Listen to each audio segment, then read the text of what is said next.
পতিত আওয়ামী লীগের নেতাকর্মীরা বিভিন্ন জেলা থেকে গোপনে দলবদ্ধভাবে ঢাকামুখী হচ্ছেন। দৈনিক ইত্তেফাক সহ আরো কয়েকটা আপনার কি দিয়েছে এই আপনার তারা রিপোর্ট করেছে যে গোপনে ঢাকামুখী হচ্ছেন আওয়ামী লীগের নেতাকর্মীরা সক্রিয় ভারতীয় গোয়েন্দা সংস্থা মানে বাংলাদেশে, অর্থাৎ উদ্দেশ্য নাশকতা সৃষ্টি করা মার্চ ফর গাজাকে কেন্দ্র করে।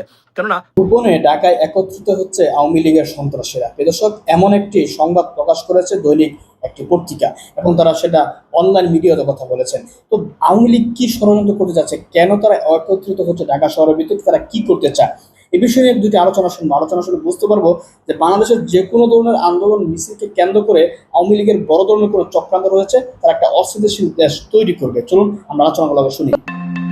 পতিত আওয়ামী লীগের নেতাকর্মীরা বিভিন্ন জেলা থেকে গোপনে দলবদ্ধভাবে ঢাকামুখী হচ্ছেন। গোয়েন্দা সংস্থার হাতে এসেছে চাঞ্চল্যকর এই তথ্য।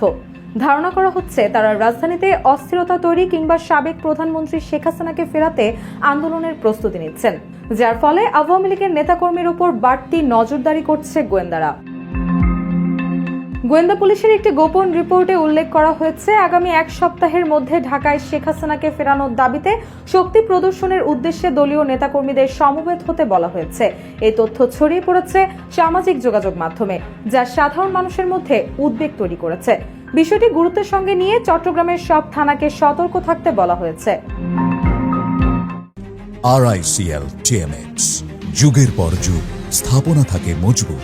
বুধবার চট্টগ্রাম জেলা গোয়েন্দা শাখা থেকে সব থানায় একটি চিঠি পাঠানো হয়। এতে অস্থির পরিস্থিতি মোকাবেলায় পুলিশ সদস্যদের জন্য 8 দফা নির্দেশনা দেওয়া হয়, যার মধ্যে রয়েছে সন্দেহভাজনদের গতিবিধি পর্যবেক্ষণ, যাদের নামে মামলা আছে তাদের মোবাইল ট্র্যাকিং এর মাধ্যমে অবস্থান শনাক্ত করে গ্রেপ্তার, গুরুত্বপূর্ণ স্থানে চেকপোস্ট বসানো, নৌঘাট, রেল স্টেশন ও বাস স্ট্যান্ডে নজরদারি বাড়ানো, বিএনপি ও জামায়াতপন্থী স্থানীয় নেতাদের সহায়তায় ঢাকামুখী যাত্রা প্রতিহত করা, সামাজিক যোগাযোগ মাধ্যমে নজরদারি করে উস্কানিদাতাদের শনাক্তকরণ, অর্থদাতাদের বিরুদ্ধে ব্যবস্থা নেওয়া, ভাড়ায় চালিত গাড়ি ও স্ট্যান্ডগুলোর ওপর নজর রাখা। পুলিশ ও সংশ্লিষ্ট সূত্রগুলো বলছে, গত 5 আগস্ট সরকার পতনের পর চট্টগ্রামের সহিংসতা, দখল, সংঘর্ষ ও রাজনৈতিক প্রতিহিংসামূলক কর্মকাণ্ডে সরাসরি জড়িয়ে পড়েছে আওয়ামী লীগের বিভিন্ন স্তরের নেতাকর্মীরা। একদিকে রাজনৈতিক শূন্যতা, অন্যদিকে পুলিশের দুর্বল মনোবলের সুযোগে এসব অপরাধ সংঘটিত হচ্ছে বলে মনে করা হচ্ছে।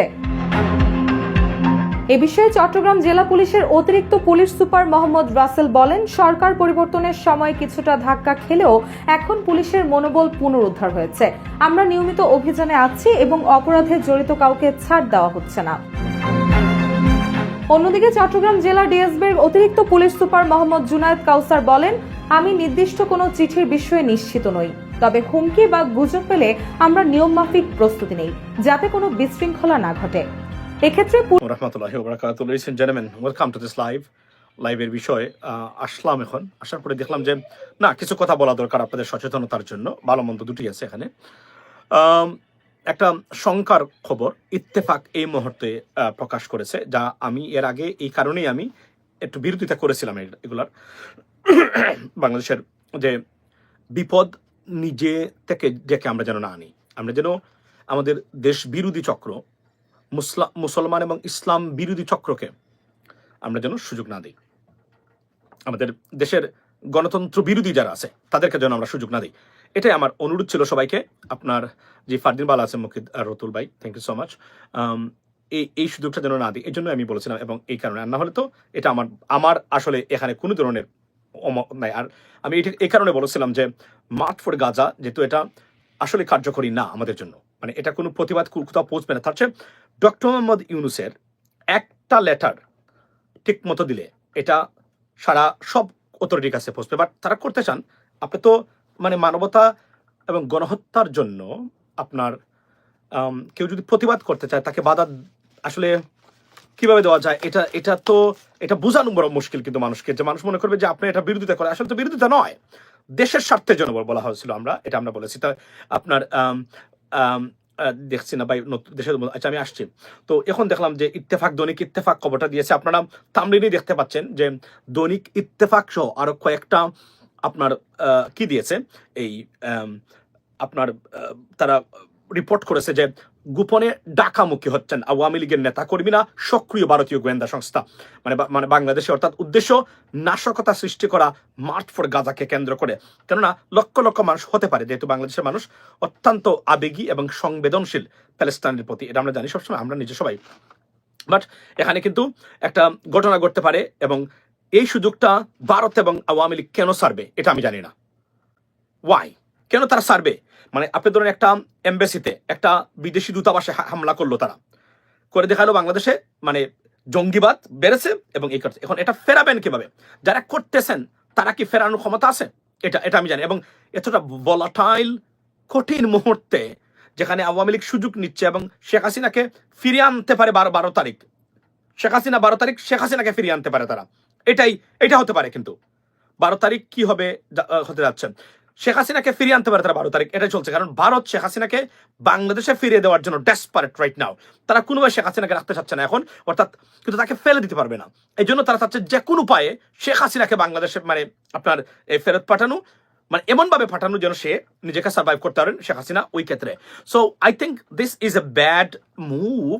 এটা জানেন, এবং আয়োজক যারা আছেন তাদের আসলে কোনো ক্ষমতাও নাই এগুলাকে ফেরানোর। বিশেষ করে ভারতীয় গোয়েন্দা সংস্থা যদি কোনো জায়গাতে তাকে ঘটনা ঘটতে পারে এবং এখানে বড় ধরনের নাশকতা হতে পারে, আমি ইন অ্যাডভান্স বলে দিলাম, যদি না হয় আমরা চাই হোক না, বা আল্লাহ আমাদেরকে রক্ষা করবে, তবে আওয়ামী লীগ বা ভারতের যে রাজনীতি তারা এটাকে কেন বাদ দিবে মানে নাশকতা থেকে, আমি জানি না।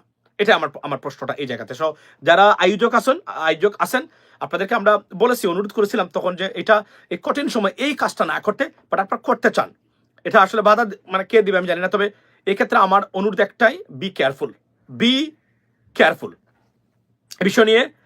MD Mashiur Rahman, be careful, যে কোন ধরনের ঘটনা ঘটতে পারে। মনে রাখবেন একটা ঘটনা বাংলাদেশের জন্য একটা উদাহরণ সৃষ্টি হতে পারে, যে বাংলাদেশে মানে এটা বিশেষ করে যুক্তরাষ্ট্রকে আকর্ষণ করা বা অ্যাড্রেস করাটাই হবে আপনার মূল উদ্দেশ্য। সো আমি জানি না এটা কি হবে। বাই যাবে, এখন আসি আমরা মূল জায়গাতে। আমরা শুনলাম এখন একটু আগে, এবং শেখ হাসিনাকে আপনার বাংলাদেশে আপনার ফিরিয়ে দেওয়া অর্থাৎ ঢুকানো ভারতের মহাপরিকল্পনার অংশ, যা গোয়েন্দা সংস্থাগুলো তৎপর যে কোন সময় শেখ হাসিনাকে তারা বাংলাদেশে ঢুকিয়ে দিতে পারেন। আপনার should remove and assistant home advisor needs to serious situation bro, that's I'm saying, because we know যারা ভারতের যারা আছেন বা আওয়ামী লীগের যারা আছেন তারা এই সুযোগটা কেন নষ্ট করবে? এটা লাইফ টাইম একটা opportunity to show the world and destabilise Bangladesh. I don't know why, but যারা আছেন আলেম ওলামারা, আমি জানি না আপনারা কিভাবে করবেন, তবে আমরা আপনাদেরকে শেয়ার করে দিচ্ছি, সম্ভাবনাটা উড়িয়ে দেওয়া যায় না। যদি না ঘটে আলহামদুলিল্লাহ। এই জন্যই আমরা বলছিলাম যে এখন অন্তত এই ভলাটাইল টাইমে এই কাজটা করতে যায় না, বাকি প্রতিবাদ যেগুলো আছে এগুলো মানে চালিয়ে যান। বাই দ্য ওয়ে, অনেকগুলো বিষয় বাংলাদেশে দেখলাম ঘটতেছে এবং প্রতিদিন অনেক বিষয় নিয়ে আলোচনা হয়। এর মধ্যে একটা উল্লেখযোগ্য হলো যে ইনভেস্টমেন্ট সামিট যেগুলো আছে, সামিট নিয়ে সমালোচনা, আশিক চৌধুরীর সমালোচনা অনেকে করতেছেন, অনেকে আশিক চৌধুরী কোনো ইনভেস্টমেন্ট আসে নাই। আমি আসলে এই ধরনের মানে যে জ্ঞান পাপী মানুষ যারা আছেন এবং প্রচন্ড ধরনের জেলাস মানুষ, তাদের উদ্দেশ্যে একটাই বক্তব্য, একটা জিনিস বলতে চাই, এই ইনভেস্টমেন্ট সামিট কোন ইনভেস্টমেন্ট না আসলেও তারা যেভাবে প্রেজেন্ট করেছেন বাংলাদেশকে, it's created history, it made history, I can tell you that. মানে একটা বাংলাদেশে যে এমন মানুষ আছে যে স্টেজে দাঁড়িয়ে শত শত বিদেশিদের সামনে, রাইট, বিদেশিদের সামনে আপনি বাংলাদেশকে রিপ্রেজেন্ট করতে পারে এবং তুলে ধরতে পারে ইংরেজি ভাষায়, অন্ততপক্ষে আমি মনে করি যে আপনার বাংলাদেশের জন্য অ্যাচিভমেন্ট। আর এরা কমিটেড করেছে, আসবে না কেন? মিথ্যা তথ্য দিয়ে বেড়াচ্ছেন আপনারা।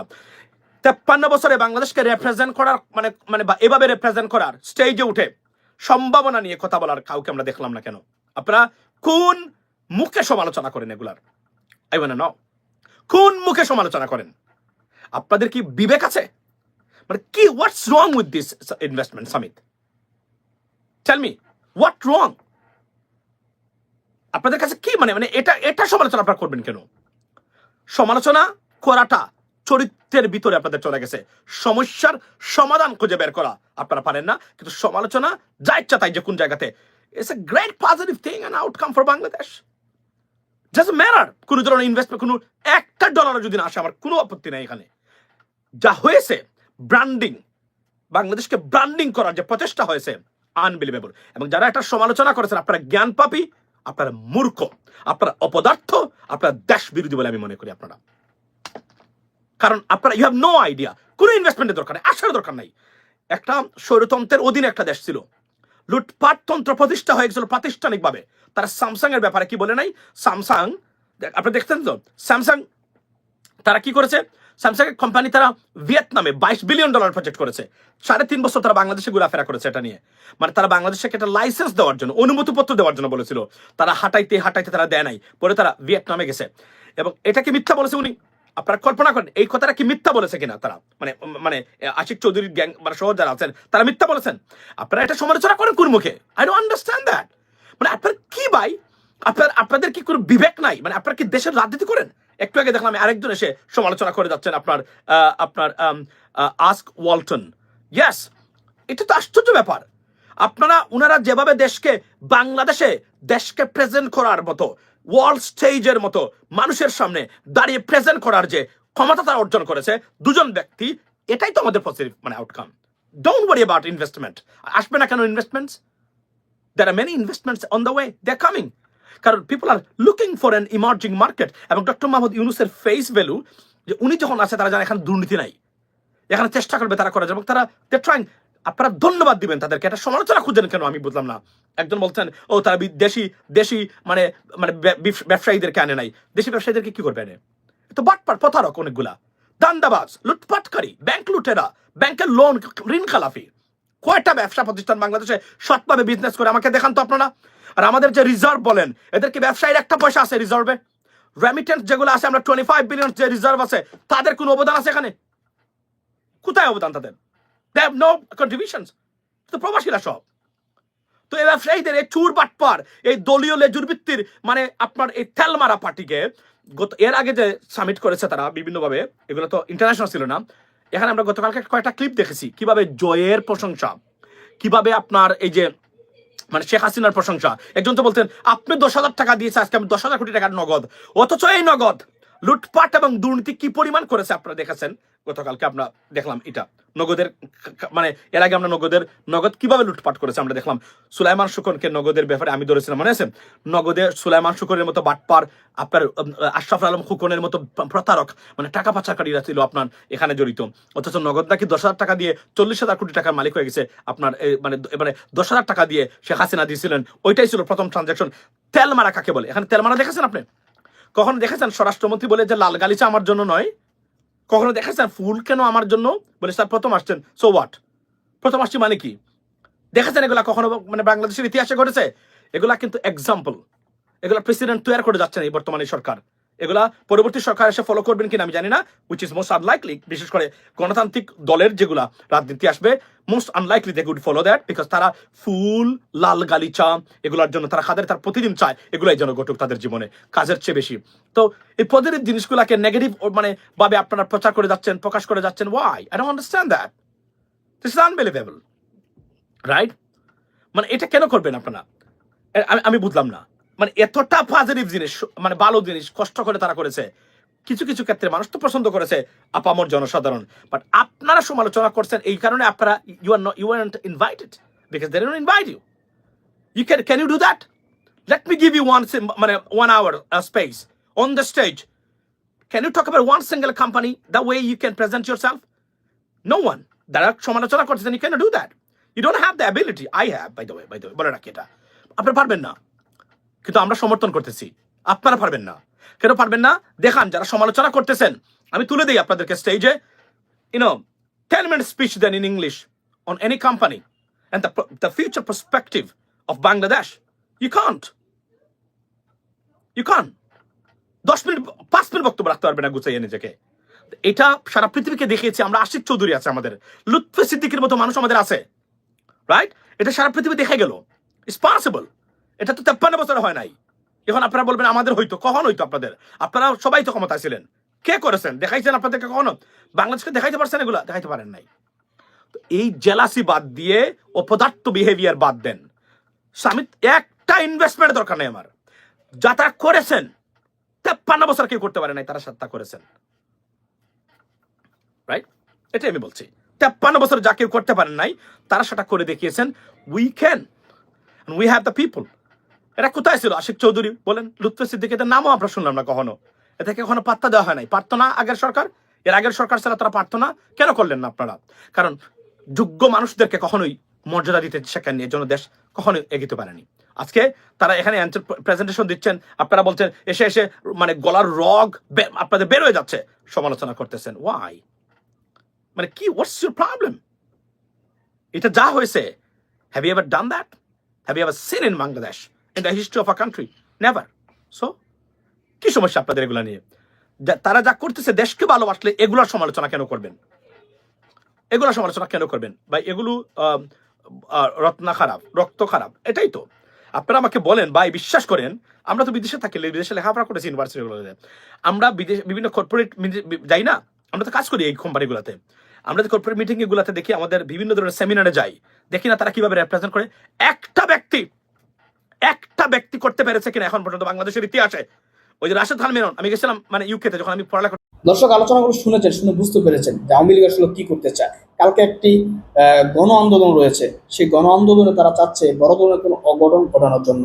দর্শক, এই জন্য যারা এই আন্দোলন করছে বা যারা এই অনুষ্ঠান করছে, তাদের প্রত্যেককে সতর্ক থাকতে হবে, যাতে করে এরকম কোনো অপ্রীতিকর ঘটনা ঘটানোর তাদের সুযোগ দেওয়া না হয়। এই জন্য সতর্ক থাকতে হবে।